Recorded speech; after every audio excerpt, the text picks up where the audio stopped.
আচ্ছা ভাই, কখনো কি ভেবে দেখেছেন আমরা 2 রাকাত নামাজে কতটুকু পরিমাণ সওয়াব পাই?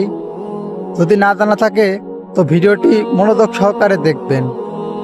একদিন জিবরিল আলাইহিসসালাম আল্লাহ নিকট বললেন, হে আল্লাহ, আপনার কোনো বান্দা যখন 2 রাকাত নামাজ আদায় করে, হোক সেটা সুন্নত, হোক সেটা ফরজ, হোক সেটা নফল, তার বিনিময়ে আপনি তাকে কতটুকু সওয়াব দান করেন?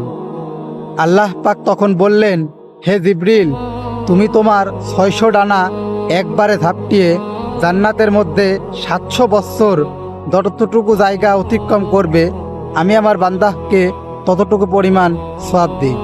সুবহানাল্লাহ। ভিডিওটি শেয়ার করে অন্য ভাইদেরকে জানার সুযোগ করে দিবেন।